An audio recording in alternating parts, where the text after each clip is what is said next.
Ya ha cambiado todo, buenas tardes. Y sí, agradezco a los organizadores la invitación y agradezco la presencia de mi asesor, don Carlos Castillo Barro, que me estuvo auxiliando en algunos detalles. Otros los investigué por mi cuenta, pero él estuvo muy pendiente de lo que hacía y él me estaba estimulando. Cuando yo me quería rendir, él me estimulaba. Y aquí estoy gracias a Rebeca. Rebeca, por favor, estoy acá porque fue la que me recomendó. El caso es que me involucré en hacer esta presentación que espero sea de su agrado y cumpla sus expectativas. Lamentablemente, el periodista de hace 100 años, hace 80 años, no era tan meticuloso como somos ahora Alex, como somos ahora Juan Carlos, Russell, que estamos pendientes de cualquier cosa para constatar y para señalar. Hay muchas cosas al aire. Por ejemplo, para poder saber quién metió el primer gol en el estadio Salvador Alvarado, bueno, en Salvador Alvarado, tuve que hacer bastantes investigaciones, bastantes cosas. ¿Por qué? Porque ningún cronista de ningún periódico puso quién anotó el primer gol en el Salvador Alvarado.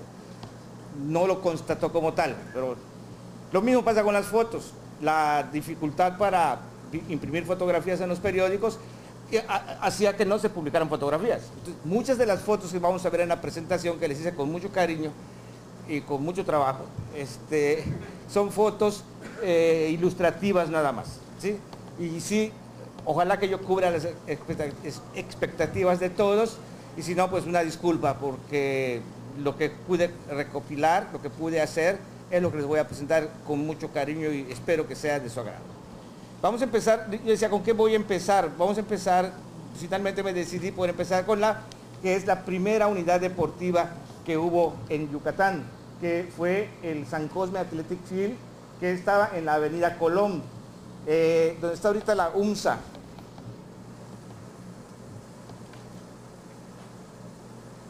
En esta parte. En el San Cosme Athletic Field había campos de béisbol, de atletismo, había para hacer carreras, había diferentes actividades, había gradas para 2.500 personas. Allá picheó por primera vez Julio Molina el 16 de septiembre de 1910. Por primera vez en Mérida, picheó Julio Molina en 1910. Había gradas para 2.500 personas, había pabellones, o sea, escenarios para diferentes deportes. Voy rapidito porque ya estamos atrasaditos. Importantísimo destacar la inauguración de la Catedral del Deporte Yucateco, que es el Salvador Alvarado, que fue el 1 de febrero de 1939. Está por cumplir ya, ¿cuántos? ¿86 años? 86 años, ¿sí? El Salvador Alvarado. En su momento fue de gran impacto para la comunidad por lo grande que era. Si ustedes ven, el Salvador Alvarado, comparado con la Aldea Cuculcán en este momento, ya no es el gigante que fue en 1939. Y además, las tribunas no había tribunas tan grandes como las que tenía el estadio. También llamó la atención que se construyó en 7 meses. En 7 meses se hizo la construcción de ese monstruo. Ahora sí, el primer gol en el Salvador Alvarado lo anotó un jugador del DF, de apellido Galán. El estadio se inauguró el 1 de febrero, pero el partido fue el 2 de febrero. La INEF, que era el equipo de educación física que jugó contra un combinado de la Escuela Modelo y Maniobras Marítimas, anotó el primer gol, se puso adelante en el marcador 1-0 con gol de Galán. Ahora dije, ¿quién fue el primer yucateco que anotó? Empiezo a leer, a buscar y me encuentro que el partido se empató cuando Juan Iturralde, hermano de Carlos Iturralde, cabeció un centro, pero lo desvió un defensa. Supongo que fue autogol, no dice que fue autogol, supongo que fue autogol. Pero después la INEF se fue adelante 3-1 y posteriormente el segundo gol de Yucatán lo anotó Rubén Iturralde, hermano también de don Carlos Iturralde. Yo le estoy poniendo en esta presentación, no quiere decir que así sea, a Rubén Iturralde como el autor del primer gol en el estadio Salvador Alvarado. Fue tanto el impacto de este partido que el día 5 volvieron a jugar, y las crónicas señalan que el estadio estaba lleno, las tribunas, 5,000 personas en las tribunas, pero además, dice la nota, había una dona de aficionados alrededor de la cancha. Y cuando terminó el partido, que terminó 0-0, la gente ovacionó a los jugadores de ambos equipos. Pues ya que estábamos en el estadio, en esta cadena de detalles, destacar lo de en 1997, el 6 de marzo, se tuvo la primera pista de tartán en nuestra Catedral del Deporte. Otras unidades deportivas importantes o campos importantes fueron el Fénix y los recreos de Itzimná. Los recreos de Itzimná posteriormente adquirieron el nombre de Pablo González, que se lo pusieron porque la persona, don Pablo González, era una persona altruista, una persona enamorada del deporte, que patrocinaba a todos los equipos. Incluso él personalmente iba a comprar los uniformes a Nueva York, que no se hacían en México. Los peloteros yucatecos usaban uniformes hechos en Nueva York, y lamentablemente en uno de esos viajes a Nueva York le dio pulmonía y falleció. Al fallecer, como siempre pasa, le pusieron el nombre de Pablo González a los recreos de Itzimná. Los recreos de Itzimná, pues ya saben, es donde está el Colegio Montejo, y el Fénix, de acuerdo con lo que se dice, pues no lo vi, yo creo que aquí nadie lo vio, tú tampoco, ¿la calle? No veo a nadie que lo haya visto, no creo que alguien por acá, nadie lo ha visto. Pues, según las crónicas, es de la calle 40 hasta lo que es la T1. Yo calculo que es de acá hasta acá. Esto era todo lo que era el Fénix, ¿sí? Y lo interesante es que en el Fénix se practicaban todas clases de deportes, ¿sí? Fútbol, béisbol, incluso polo, vamos a verlo, y carreras de caballos incluso. Además aeropuerto. Esto me pareció simpaticísimo porque fue un correo que me mandó don Carlos hace unos días. En la inauguración de los recreos de Itzimná se hicieron estos concursos, ¿sí? El tiro al negro, pobre, ¿no? El tiro de bastones, el tiro de cortaplumas, el tiro de fantoches, ¿sí? El medidor de fuerzas, carrera de velocípedos, ¿no? Son las actividades que se hicieron el día de la inauguración.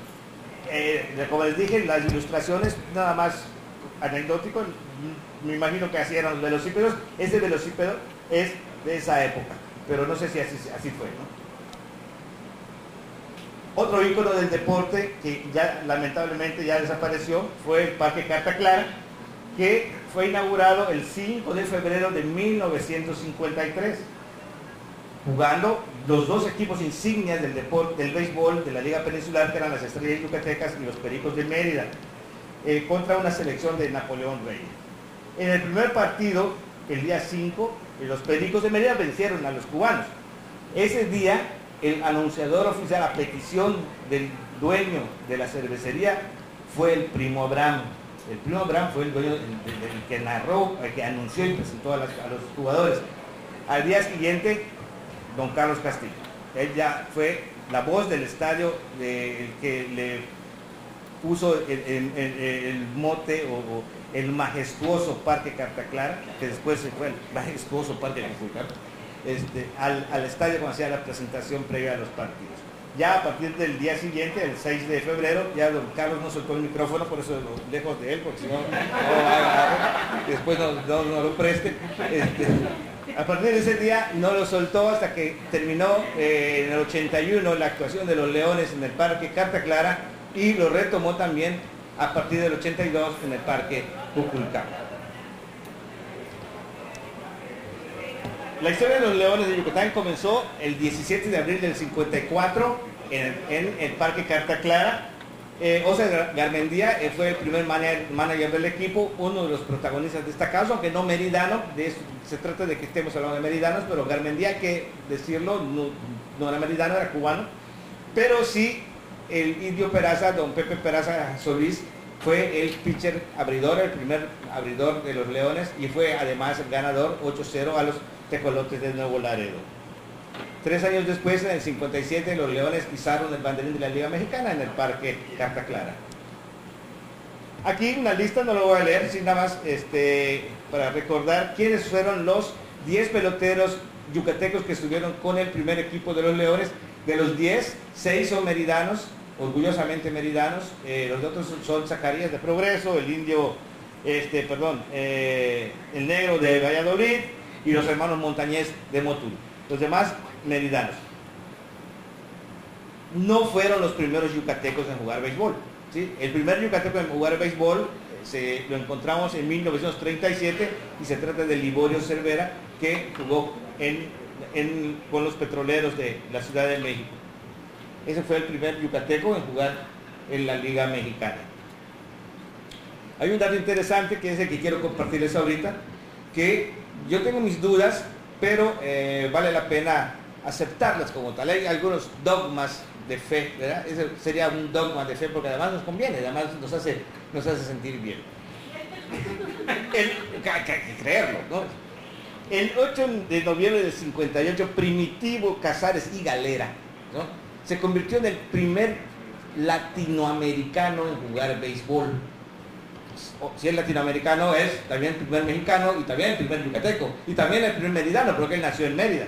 Él nació en Mérida en 1837. Su papá, que tenía un montón de dinero, lo mandó a estudiar a Estados Unidos, porque quería que sea un inventor. Pensaba el señor que con eso se iba a ser rico, ¿no? Que su hijo aprenda ingeniería, estudie ingeniería y sea un inventor. Él hizo historia porque él no solamente jugó, sino él juntó y formó el equipo de la Facultad de Ingeniería de la Universidad de Harvard y formó el equipo que se llamó el Lawrence Baseball Club. Ese equipo de la facultad debutó en 1858. El historiador César González dice que fue el primer latinoamericano en jugar béisbol. Puede ser, y vamos a creer que así es, ¿de acuerdo? Nos preguntan, decimos, es él. ¿Por qué? ¿Por qué se los digo? Porque en Cuba, que es donde más se fomentó y floreció el béisbol se empezó a jugar en 1860, o sea, 2 años después de que don Primitivo empezó a jugar en Estados Unidos. A Cuba el béisbol llegó también porque los cubanos estudiaban en Estados Unidos y los llevaron a Cuba. Me puedo imaginar que había cubanos en esa misma época jugando béisbol, ¿verdad? Pero yo mejor lo olvido y digo que don Primitivo fue el primer latinoamericano, primer mexicano, el primer yucateco, el primer meridano en jugar el béisbol en la historia. Esa foto corresponde al equipo. Uno de ellos es, no sé cuál ven ustedes con cabeza de lec, es el yucateco. Ese equipo, esta foto es del equipo de la universidad, ese puede ser. Un momento importante, un momento muy bonito, lo vivimos, y aquí don Carlos, lo vivió Juan Carlos, Russell, lo vivimos en la inauguración del Parque Kukulcán el 23 de marzo de 1982, cuando los Leones jugaron contra los Piratas de Campeche. Inolvidable, jonrón de Bon Joshua, ganan con casa llena y ganan los Leones. Un partido inolvidable, y sobre todo lo que representó la inauguración del estadio, que en ese momento era el mejor de México y uno de los mejores de Latinoamérica. El Estadio Kukulcán fue parte de la unidad Kukulcán que creó. Yo estuve, ya me delaté con las canas, pero yo estuve cuando se estaban haciendo los planos, se estaban mostrando los planos en los terrenos de ya por la unidad Morelos, y después, eso gracias a la visión de Francisco Luna Camp, y después no lo pude inaugurar porque no se terminó, él terminó el 31 de enero del 80 y ¿qué? Del 82, y la inauguración, una la hizo Graciliano Alpuche Pinzón, que fue el Poliforum, y otra la hizo Víctor Cervera Pacheco, que fue el Estadio Olímpico. El Poliforum, la fecha es importante dejarla a constatar. Es una foto diferente como está el Poliforum ahorita. Este fue el primer Poliforum. Se inauguró el 26 de noviembre del 83 con una función de box en la que intervinieron lo mejor que teníamos en ese entonces, como fue Guti Espadas, papá, Freddy Chato Castillo y el Leoncito Peralta, ganaron todos. Y a ese evento el gobernador Puche Pinzón invitó a Fernando Valenzuela, a su esposa Linda Burgos Metri, y llevaron a un bebé que es el jugador, ahorita el primera base de los Leones, que es Fernando Valenzuela Burgos, ¿no? Santiago fue importante para el deporte, más que otro barrio de la ciudad. En Santiago, los antiguos, habremos ido de Efraín alguna vez a tomar una cerveza Chemulpo, donde está ahorita el monte, una casa de empeño.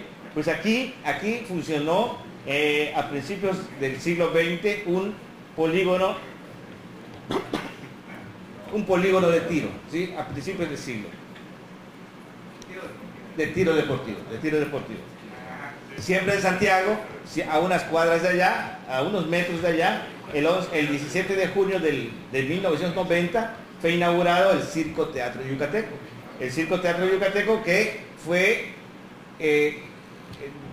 un polifuncional techado, había corridas, funciones de boxeo, festivales de las escuelas, lucha libre, boxeo, corridas de toros, todo se hacía allá, ¿no? Allá don Carlos siempre menciona que allá se estrenó la zarzuela Out, que es una zarzuela dedicada al béisbol, en el Circo Teatro Yucateco. Allá se estrenó. Es donde está de las señoras que asesinaron. Sí, lo llegué a conocer. Sí, porque el Circo Teatro Yucateco se derribó en 1960, ¿sí? Y eso ya había nacido. Entonces sí, una vez fui al Circo Teatro a una corrida de toros y sí me acuerdo del Circo Teatro. Más o menos. Ahora va a ver una cosa de usted. Con el poliforme. Muy bonito, pero muy bonito. Dijimos de Santiago, el primer partido de béisbol en 28 de agosto de 1892 en Santiago, junto a la iglesia estaba el campo, se trazó el campo. Esta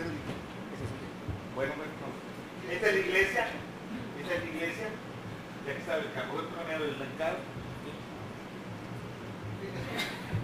Allá estaba el mercado, ok, sí, para que no veas. Invento. Qué padre. Sí. Entonces por acá estaba el campo, ¿no? Estaba el campo. Se jugó el primer partido de béisbol en Mérida. Quise ponerles este detalle, sobre todo para mis amigos periodistas, que gracias a ellos estoy por acá, para que lean cómo escribían una crónica de béisbol hace más de 100 años. El domingo en la tarde en la Plaza de Santiago se dieron cita a los entusiastas jóvenes que componen los clubes Cuba y América, teniendo concertado un desafío con todas las peripecias del referido juego. Terminando obtuvo la victoria el Club Cuba, siendo aclamados por los del América con un triple hurra que fue contestado deseando la prosperidad de ambos equipos. El juego de pelota es divertidísimo y es seguro que en los desafíos sucesivos acudirá mucha gente a presenciarlos. Si yo me hubiera entregado al reportero estas notas, se las rompo en la cara. ¿Quién ganó? ¿Quién pitcher ganador? ¿Pitcher perdedor? ¿Quién batió bien? ¿Cómo entraron las carreras? ¿No? ¿Cómo quedó la pizarra? ¿No? Sacábamos al reportero, ¿verdad? Pero es para que cómo ha evolucionado la crónica deportiva. Para orgullo de los meridanos, el primer equipo que se fundó aquí en Yucatán se llamó Club Mérida. Y también esos que creen que inventaron la Liga Meridana, desde 1890 había una Liga Meridana. Lamentablemente se disolvió y dio pie posteriormente a la formación de la Liga Yucateca, pero desde finales de 1800 había una Liga Meridana. Y aquí están algunos de los nombres de los que formaron parte del equipo del Club Mérida. Un campo que sí, yo calculo que estaba en la plancha, se llamó el Campo Colón. Las notas dicen que el Campo Colón estaba a 200 metros al poniente del Fénix. Al poniente del Fénix, que estaba por la T1. Si estamos hablando de 200 metros de la calle 40 al poniente, viniendo para acá, calculo que estaba en los terrenos de la plancha. Esa foto es de los... de junio. ¿Eh? El parque 2 de junio. 2 de junio. Así se llamaba. Campo Colón decía que... El parque 2 Correcto. Entonces no me confundí con el lugar, la ubicación del lugar. ¿Sí? 2 de junio. Lo importante no fue lo que hubo en este campo, sino la parte anecdótica que sí me gustaría que se nos quede un poquito como un recuerdo agradable de esta práctica, aunque sea eso que se nos quede, que va a ser como en ese campo se hizo la primera, tenemos el primer indicio de la comunicación instantánea. O sea, lo que es internet hoy, lo que es el WhatsApp hoy, lo pasó en ese entonces, porque las crónicas dicen que había después de cada inning, de cada entrada, se mandaban, por medio de palomas mensajeras, se mandaban los resultados a un lugar que ubicó don Carlos, en la calle 54, entre 65 y 67, que es un lugar donde había una maderería. Digo, ¿qué ibas a hacer en la maderería? ¿Para qué querían los de la maderería? Me imagino que ponían en una pizarra para informar a la gente. O podía ser que había un negocio del dueño de la maderería, donde iba la gente a comer o se reunía para darle información. El caso es que no se dice mucho, pero sí queremos constatar lo que es lo de cómo se informaba con las palomas mensajeras sobre los resultados de los partidos. El WhatsApp. Aquí un detalle que sí también es, cuando lo platico, la gente se dice y no lo puede creer, ¿verdad? El 22 de septiembre de 1927, el Diario de Yucatán quiso dar una información sobre el resultado de la pelea entre Jack Dempsey y Jim Tooney, porque había levantado mucha expectación. El 23 de septiembre, casi un año de 1926, Jack Dempsey expuso su campeonato ante Jim Tooney, un chamaco que nunca pensaron que fuera a ganar, y venció por decisión a Jack Dempsey. Jack Dempsey pidió la revancha y se le dio un año después, ¿no? Se le dio un año después, incluso Jack Dempsey pidió que esa pelea se efectuara en Chicago, porque allá vivía, no sé si iba a ir de incógnito o algo, allá vivía un amigo de Jack Dempsey que era un tal Al Capone. Una expectación enorme, 50,000 personas en el Soldier Field viendo la función, viendo la pelea, y en ese entonces los resultados de los eventos deportivos llegaban atrasados hasta 1 o 2 días a las redacciones de los periódicos. En este caso, pero era tanta la expectación que el Diario de Yucatán, con autorización de la Dirección de Hacienda, algo así, creo que Secretaría de Hacienda, recibió autorización para poner en la torre izquierda de la catedral 2 focos, uno rojo que se iba a prender si ganaba Jack Dempsey y uno verde que se iba a prender si ganaba Jim Tooney, y si empataban se iban a prender los dos, ¿sí? El diario mandó a uno de sus hábiles taquígrafos a casa de una persona que tenía un radio de onda corta para captar en vivo la pelea, y estuvieron tomando los datos, y al término de la pelea, con el triunfo de Jim Tooney en un momento trascendente del boxeo, porque fue la primera pelea en la que se tomó la decisión de que cuando haya una caída, él que derribó a su oponente vaya a una esquina neutral para iniciar la cuenta al caído. Dempsey derribó en el séptimo round a Jim Tooney y se quedó junto de él y no se fue a su esquina neutral. El referee no podía contar porque la regla decía que tenía que irse a una esquina neutral. No se fue a la esquina neutral y y el referee no contó. Cuando tuvo a bien irse, empezó a contar el referee y se paró Túnez. Le dio tiempo a Túnez de pararse y pagó lo caro, el carro no pagó porque al final de cuentas ganó Túnez por decisión. Pero no solamente el diario participó en ese proceso de comunicación instantánea, ese internet viejo que podíamos pensar, o el primer internet, sino también la cervecería yucateca, que consciente de que no toda la gente iba a poder venir al centro, ¿verdad?, dijo: yo quiero participar, yo voy vamos a sonar el silbato. Aquí hay algunos que sí están como más o menos como nosotros locales, que sí escucharon, sí conocieron el silbato de la cervecería, ¿sí? El silbato que, sí, dice Juan Carlos, está muy joven. Cuando el inicio, la entrada de los trabajadores, la hora de comer, regresar al trabajo y la hora de salida, el silbato de la cervecería. Entonces, si ganaba Dempsey, iba a haber un pitazo de 2 minutos sin interrupción. Si ganaba Tunney, 2 minutos intermitentes los pitazos. Y si era empatado, uno largo, uno corto, 15 segundos después, uno largo, uno corto, 15 segundos después, uno largo y uno corto, ¿sí?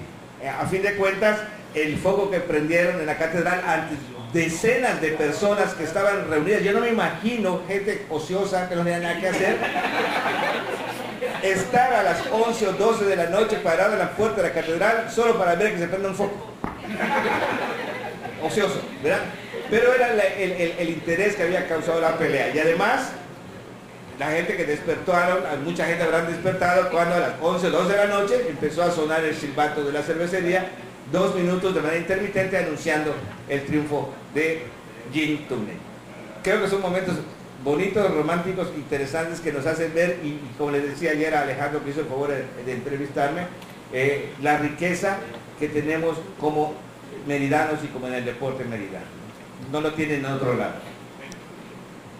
Otro detalle importante que lo platicamos ayer, Alex, fue lo de la transmisión de los partidos de béisbol por radio.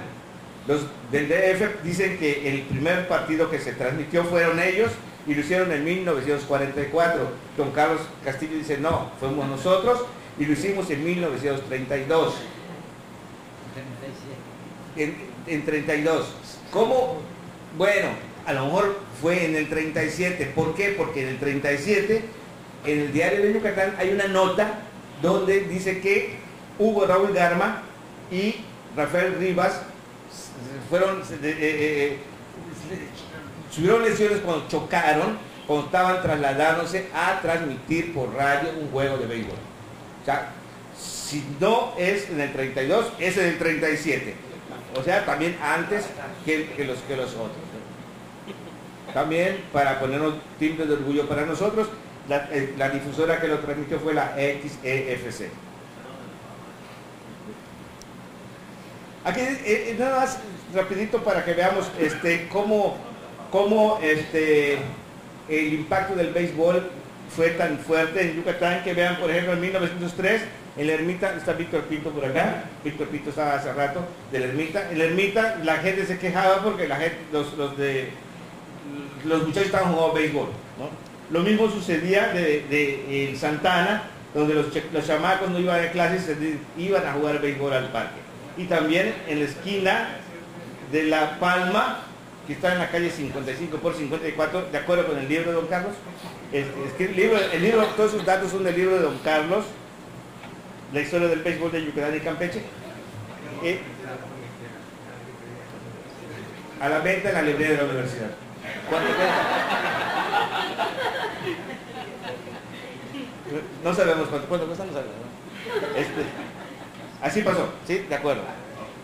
Nos están correteando. El primer equipo de béisbol femenil fue, la primera Yucatec en jugar béisbol femenil fue en una progreseña. El primer equipo femenil fue en Progreso. Pero en Mérida, el primer equipo de béisbol femenil fueron 2 equipos de Flower Power que están jugando en la Liga Yucatán y que jugaron en febrero del 2013 en la Copa Princesa Maya, que fue el primer torneo de béisbol femenil que se realizó en Yucatán. Y aquí está la organizadora Lisette López. Entonces Lisette López Rojas de Morejón es la organizadora de este proyecto muy interesante, se llama Flower Power. Una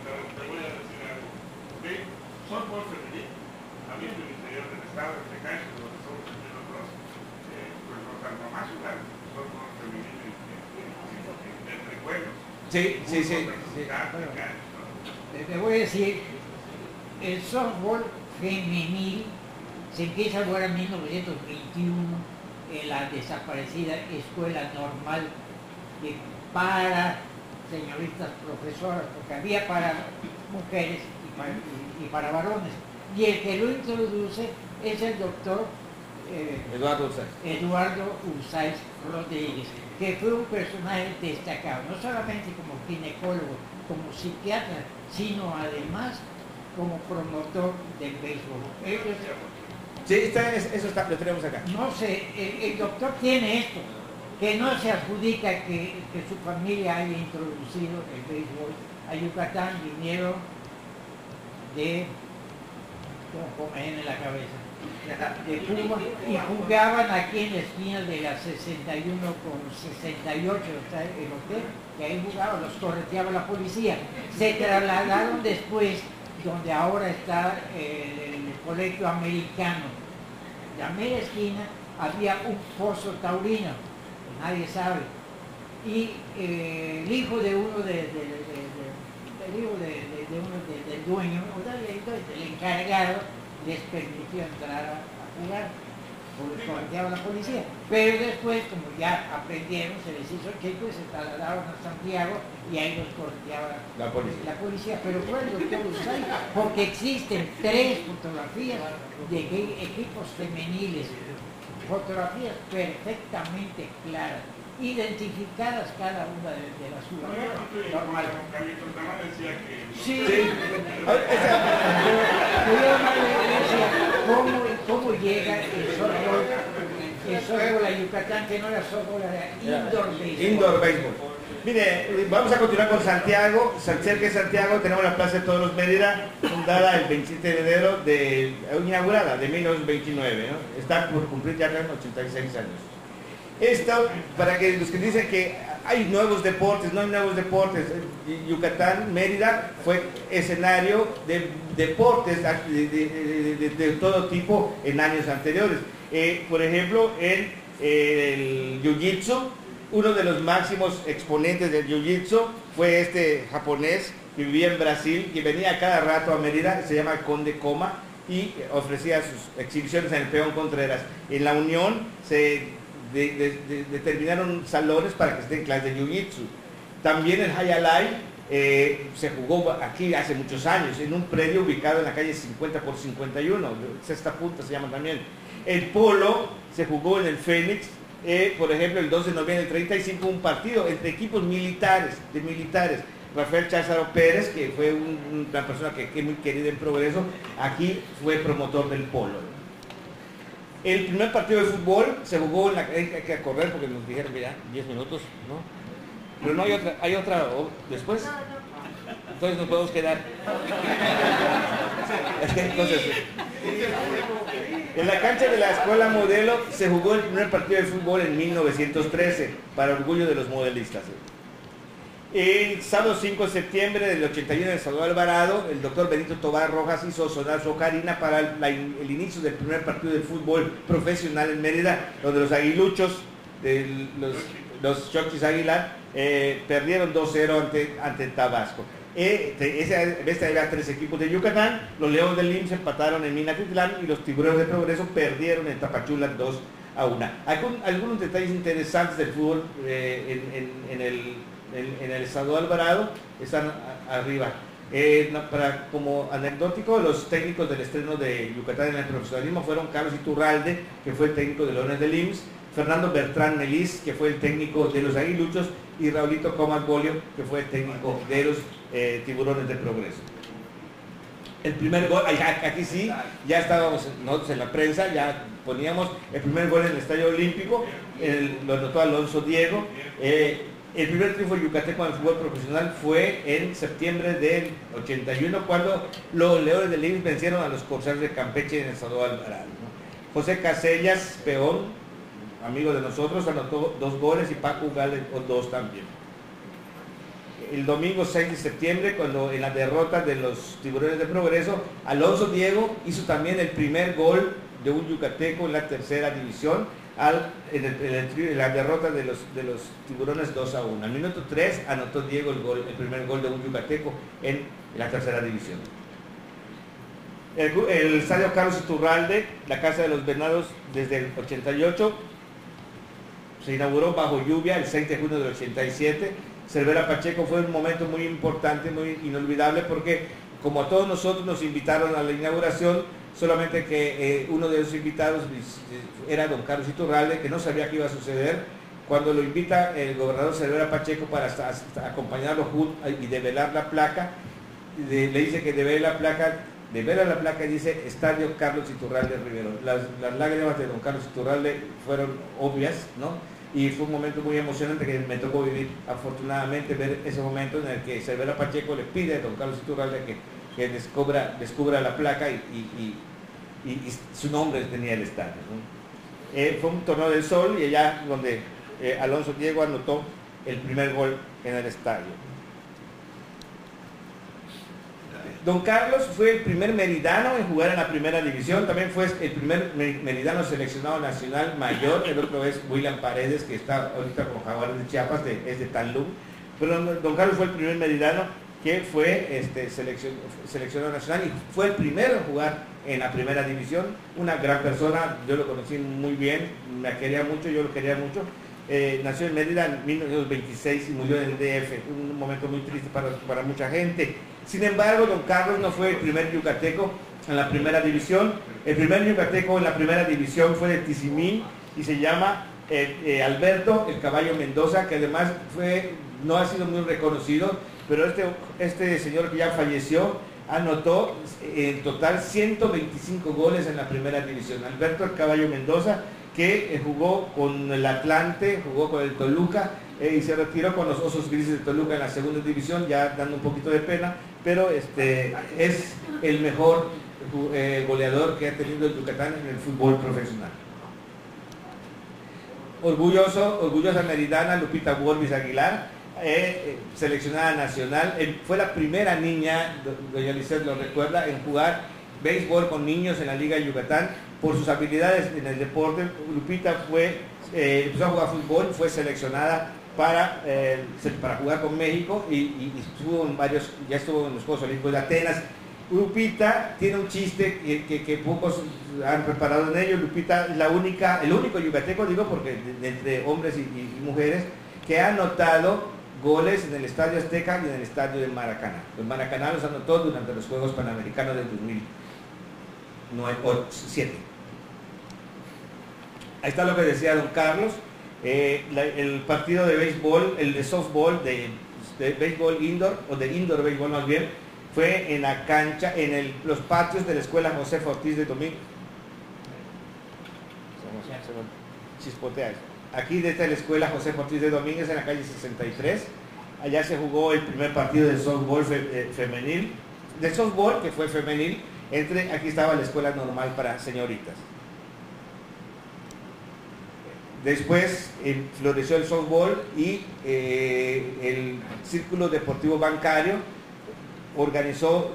creó su unidad deportiva.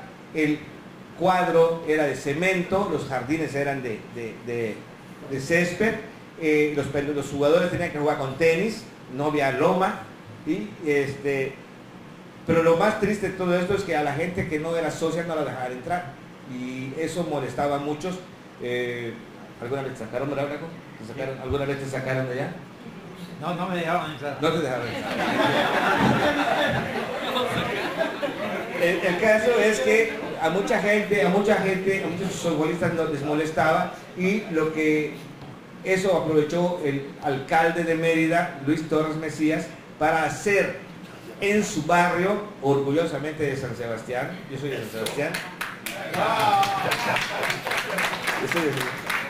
hacer en San Sebastián el primer campo municipal techado, con iluminación, ojalá, en San Sebastián en 1960, que fue llenos todos los días. Se peleaban los equipos por participar en los torneos y tenía gradas, la iluminación era muy buena, además los panuchos de los puestos, eran fiestas en San Sebastián a partir de 1960, gracias a que en bancarios no dejaban entrar a la gente que no era socia. Eso no está en ningún libro, no lo he puesto tampoco en tu libro blanco, pero sí, él me lo platicó. Don Carlos Castillo jugó con el equipo de la Policía de Mérida un torneo de softball en las pistas y en los jardines de las pistas del aeropuerto de Mérida en 1959. Mexicana de Aviación, Policía de Mérida y Búfalos eran los equipos que participaron en ese torneo. Aquí un detalle de que también para que vean ustedes cómo en bancarios se promovió a partir de 1940 el boliche, pero antes, en 1892, en un predio del señor Ramón Peniche, se instaló un tren de bolos, lo llaman, estoy buscando, y hay unos como bolos en fila, creo que ese sería el tren de bolos. No lo quise poner porque no quiero poner algo que no sea, pero sí, la nota dice el tren de bolos, puede ser algo así, pero el boliche en Yucatán no es nuevo. En Yucatán desde 1892 se practica el boliche. En Yucatán en 1893 se hacían carreras de caballos. En el crucero de Itzimná había las carreras de caballos, la medida de las carreras de caballos son en varas. 500 varas yo calculé, de acuerdo con las equivalencias, que son 600 metros eran las carreras. Y aquí está el triunfo del caballo Niño, que fue montado por Niño. ¿Quién lo montó? Manuel López. Pablo Palomares. Manuel López. Sí, montó al Niño, que fue el primer ganador de la carrera de caballos. No es esto, no vayan a pensar que esta no. Es también interesantísimo. En 1921 la revista de Yucatán publicaba problemas de ajedrez para que la gente resuelva lo que hacen hoy en día los periódicos, muchos periódicos del mundo, el ABC de España, el mismo Excelsior, para publicar problemas. Lo publicamos nosotros en 1921 y lo hacía un chavito que se llamaba Carlos Torres Repeto, que posteriormente fue el primer gran maestro internacional de ajedrez de México. Por cierto, aquí puse este detalle que lo encontramos por allá, don Carlos, que Modesto Castellón ganó en 1928 un torneo de ajedrez en la ciudad.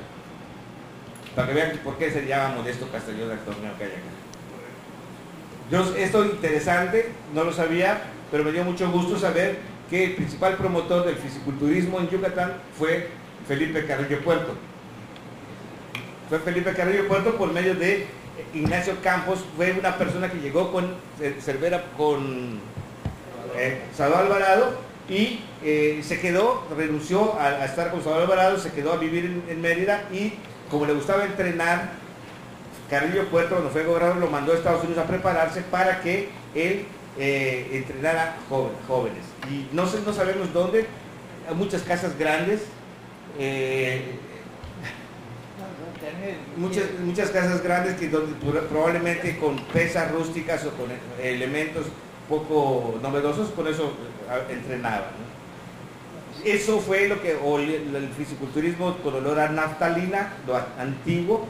Ahora lo moderno, y como estamos hablando de pioneros también, lo nuevo es lo que están haciendo ahorita nuestros atletas. Lo que hacen nuestros atletas, por ejemplo, en los últimos, de 2009 a la fecha, Franz López Mena es mi hijo. Él ganó, es el primer yucateco en ganar un campeonato avalado por la IFBB, que es la Federación Internacional de Fisiculturismo. Él ganó en Cleveland el campeonato de Norteamérica. El año pasado, Emi Fernández en junio ganó en Acapulco su carnet pro, primera yucateca, primera meridana en obtener un carnet profesional de físico-constructivismo. Y hace poco, en octubre, Carla María Morán no nació en Mérida, no es incluso mexicana, pero ya está naturalizada mexicana y vive en Mérida desde hace años. Fue campeona mundial bikini en Morelia, Michoacán. La foto es de Carla Morán. Tengo su teléfono si quieren.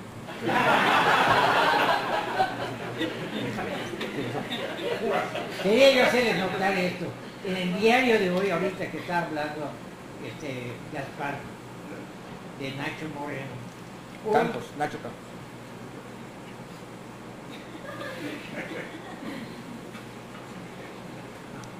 Nacho Moreno. Sale hoy el obituario que falleció la señora Carmen Gladys Moreno Chauvet, viuda de Villares. Señor Villares fue el promotor de aquel café, La Flor de Santiago, que ahora solo existe el nombre. Lo dice sus padres, Carmen Chauvet y Ignacio Moreno Ortega. Nacho Moreno era un hombre que causó baja en el ejército cuando entró el general Salvador Alvarado aquí, un hombre alto. Yo lo veía en el camión de Reforma, se subía en la 49 con 72. Ahora bien, ¿qué tiene este hombre? Que en época de Felipe Carrillo Puerto dicen que lo mandaron a estudiar A prepararse educación física en Estados Unidos. Entonces yo fui en una ocasión a casa de esta, creo que es ella, en la 42 con 72, en la mera esquina, a preguntarle cuándo habría fallecido su padre. Y me dijo que no lo sabía. Entonces que todo sucede. Ese Nacho Moreno, además de que llegaba a la función de circo teatro, bueno, empezaba el round, se paraba, terminaba el round, se sentaba y le daba, Nacho, que te den aire. Era un espectáculo, ya pasaba. Muy bien, también hubo carrera de patines, eso los modelistas se lo adjudican, de Mérida a Progreso. El ganador fue Fernando Concha, papá de Jorge Concha Gamboa, amigo de nosotros, Humberto Vega el segundo y Gonzalo Medina Duarte el tercero. Hoy hay una anécdota de esto, pero ya estamos corriendo y no la voy a contar. No, Fernando Concha fue el ganador. Dicen las notas que muchos de los participantes llegaron en los coches de los organizadores que no pudieron completar la carrera. En el Fénix, calculamos, don Carlos, ¿verdad? Que en el Fénix hubo el velódromo que todavía dicen que se va a construir acá y no se ha construido. Hubo un velódromo, obviamente no tenían las peraltadas, no tenían duelas, no tenía todos los elementos, ojos electrónicos, no tenían los photofinish, no lo tenían, pero hubo un velódromo en Mérida en 1892, calculamos que por el Fénix. También, a poco de llegar a Salvador Alvarado, en 1915, hubo una carrera de autos en la que el ganador fue Luis Alcalá en un Lancer, y el segundo fue uno de los ayudantes de Salvador Alvarado que corrió el Fiat del general Salvador Alvarado. La carrera era del inicio del Paseo Montejo, donde está el remate hoy, hasta Justo Sierra, ida y vuelta. Fueron 3 vueltas y el tiempo del ganador fue un extraordinario 6 minutos con 56 segundos. Este Fiat es de esa época, no es el que concursó, pero es para que vean cómo eran los carros de la época. Miguel Canto, orgulloso de él, ayer se cumplieron 40 años, se coronó, primer yucateco con un título mundial de boxeo en Sendai, Japón. Miguel Canto, primera pelea de título mundial de un yucateco en Mérida contra Hiro Takara. La primera pelea de un título mundial en México fue semanas antes de que se corone Miguel en Sendai, cuando pelearon en la Plaza de Toros Rodolfo Martínez, que destronó por nocaut en 4 rounds a Rafael Herrera en el título de peso gallo del CMB. Aquí también del libro de don Carlos tomé detalles de que hubo también acá, ya hubo esgrima en 1898, o sea que cuando digan que la esgrima es nueva acá en Yucatán, ¿no es cierto? En 1898 hubo esgrima. También en 1902 hubo ping pong. Tanto la esgrima como el ping pong se practicaban en la lonja meridana. La lonja meridana está aquí cerca, en la esquina del Periódico Milenio. Sí, allá estaba en las 65 con 62. Allá estaba la lonja meridana y allá se practicaban la esgrima y el ping pong. Sí, ahora tenis debe ser. Y aquí yo quiero presumir esto porque aunque en unos medios salió hace algún tiempo que los hicieron por primera vez en Yucatán los murales, yo los hice en 91, no lo puse, ¿no? ¿Qué fecha? No, en el 91, en el Estadio Carlos Iturralde, en la inauguración de un evento de la DGETI, evento que fue el primer evento que asistió Dulce María Sauri cuando acababa de relevar al general Graciliano Alpuche, y lo recuerdo bien porque ese mismo día en la noche renunció a su cargo después de 3 días como titular del IDEI nuestro amigo Antonio Cárdenas Trejo. Y gracias al evento que organicé, al coordinador de la DGT lo nombraron director del IDEI, al Fidencio Canto Sánchez.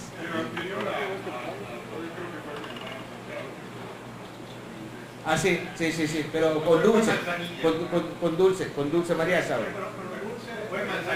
Dulce María relevó a Manzanilla, perdón, sí, a Manzanilla, sí. Pues sí, se hizo esto, después se hizo y se dijo que era el primero. No fue así. Aquí para el box, para Don Carlos, el béisbol, se transmitió el primer partido de béisbol que se transmitió desde el Parque Cuculcán, fue el Juego de Estrellas del 82. Lo transmitió Don Carlos y Luis Cardeña Herrera fueron los cronistas del primer partido de béisbol que se transmitió en vivo desde el Parque Cuculcán. En el 86, Don Carlos transmitió desde la cancha de la UADY por primera vez un partido en vivo de básquetbol entre la Universidad de Yucatán y los Gavilanes del IMSS. El canal 3, hoy canal 2 de CIPSE, tuvo 2 programas que fueron de gran impacto históricamente. Entre ellos, primero quiero citar a Cita en el Ring, que estuvo 35 años al aire, que conducía don Eduardo Amer González, ya fallecido, también persona muy querida por mí. Y el otro programa que también querido por mí y me quería mucho, el Jorge Primo Brand, tenía su programa que se llamaba Entrevista Deportiva. ¿Sí? Algo así: juventud, en tus triunfos y derrotas, en tu lucha por tu superación deportiva, juventud, estamos contigo, decía Primo Brand todos los días, ¿no? Estos fueron 2 programas. Diario programa. 2 de los programas más importantes de el Canal 3, hoy Canal 2, que además fomentó el boxeo amateur con torneos que hacían en el estacionamiento y que pasaban por la televisión.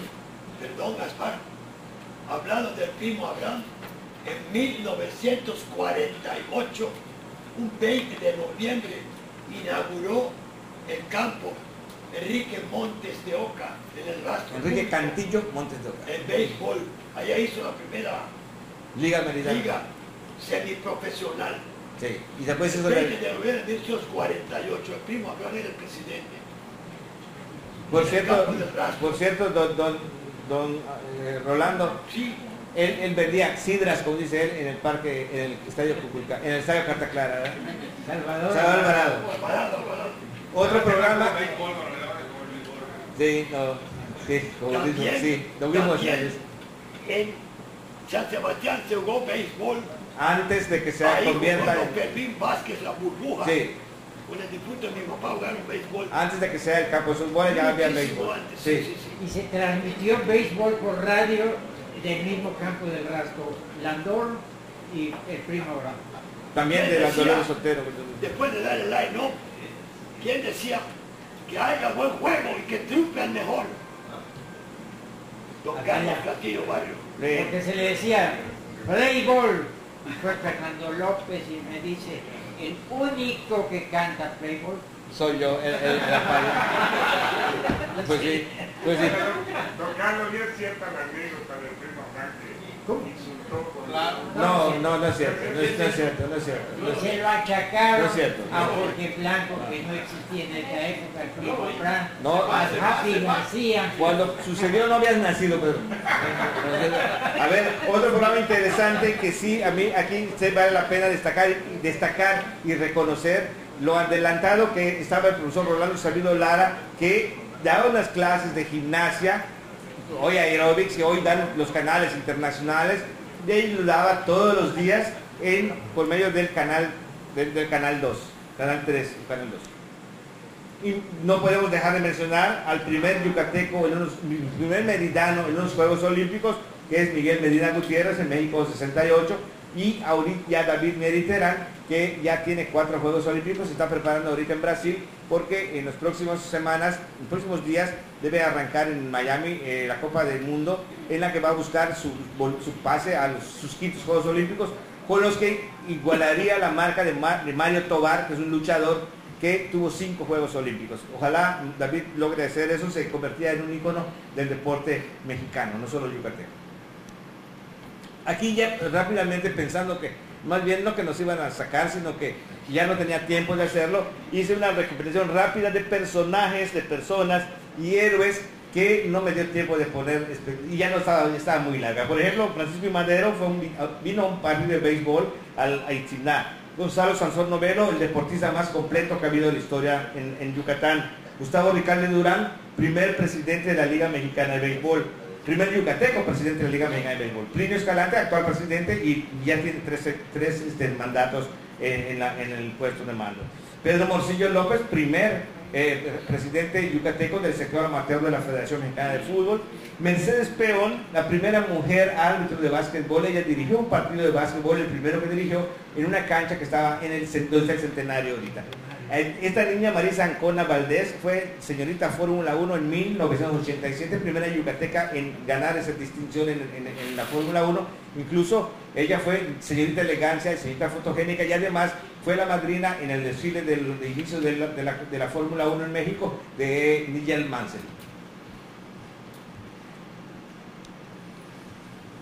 Ahora hablamos de Karen Achach, pero olvidamos que Jimena Shakur, Jalaina Mijangos y Bárbara Horta fueron las primeras yucatecas seleccionadas nacionales en nado sincronizado. Socorrito Cerón Herrera, la máxima impulsora y que trajo todo lo que ves, la gimnasia rítmica, la trajo a México, no a Yucatán, a México. Luis Urioste Denis, el primer yucateco en ganar un título mundial de natación, fue el año pasado en la categoría máster.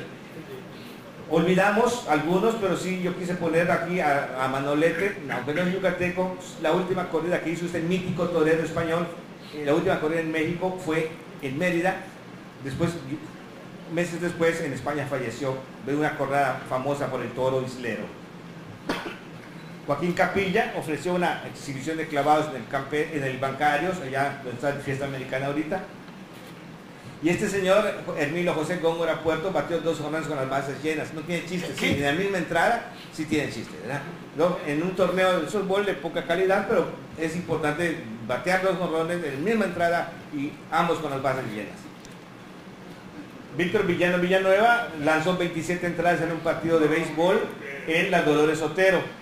Efraín Lugo Ricalde, don Efraín Lugo Ricalde, en 1954 ganó el concurso del niño más saludable patrocinado por Hidrocarburos Yucatán.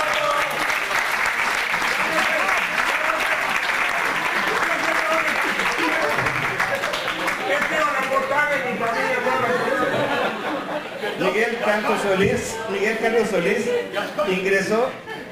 Pichó Víctor Villanueva y Fausto Maldonado. La coronela. Sí.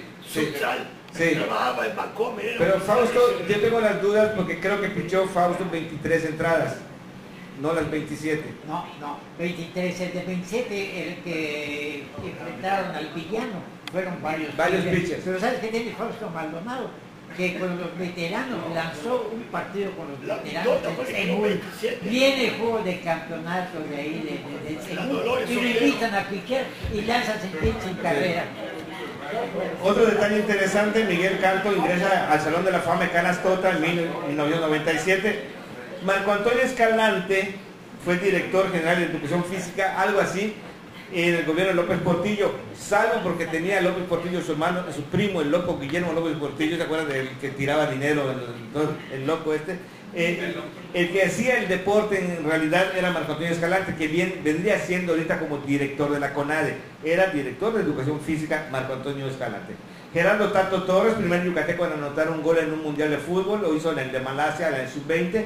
Guti Espadas papá y Guti Espadas hijo, primera pareja que en el mundo en ser campeones mundiales ambos.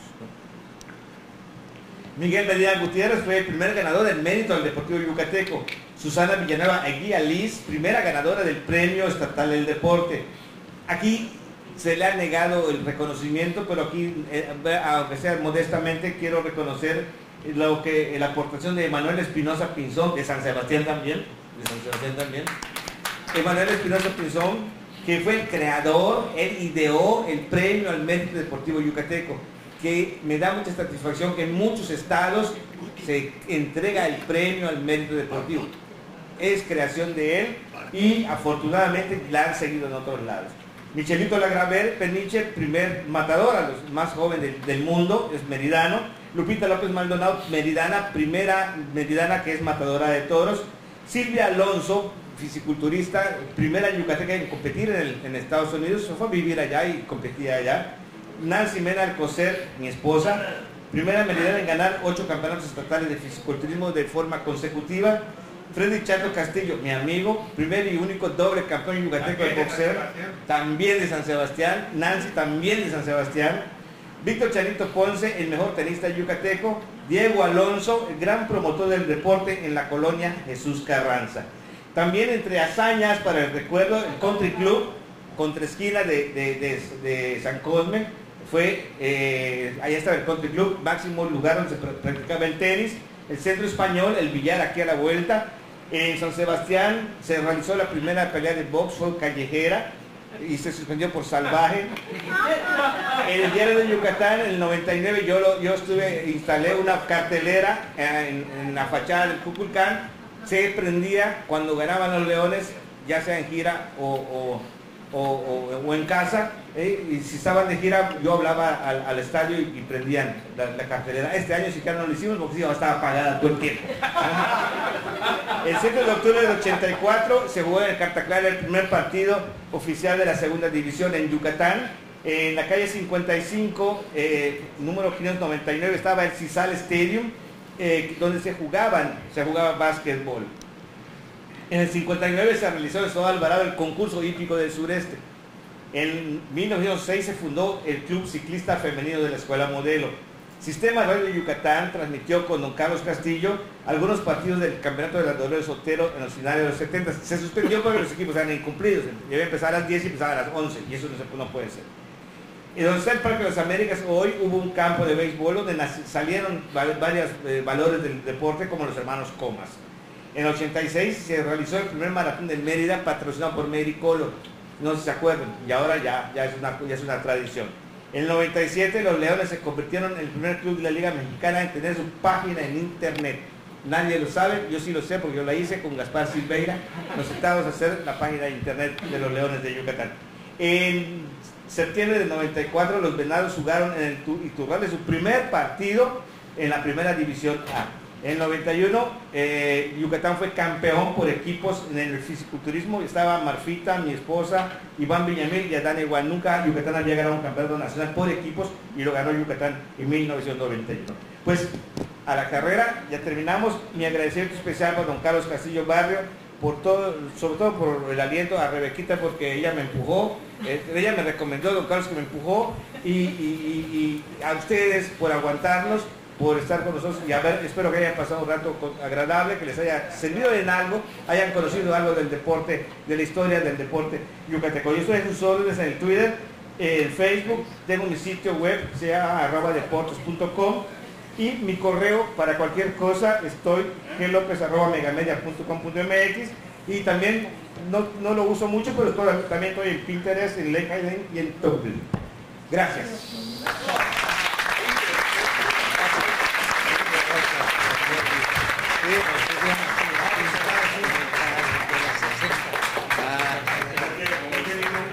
Agradecemos la participación de Gaspar López Poveda con la historia del deporte en Mérida y sus protagonistas.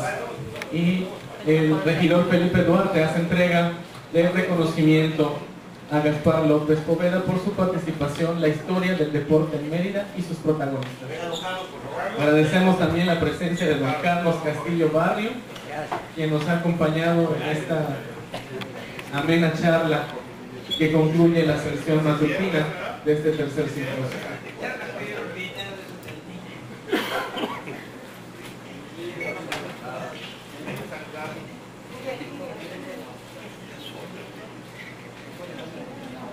Pedimos también la presencia de la doctora Marisol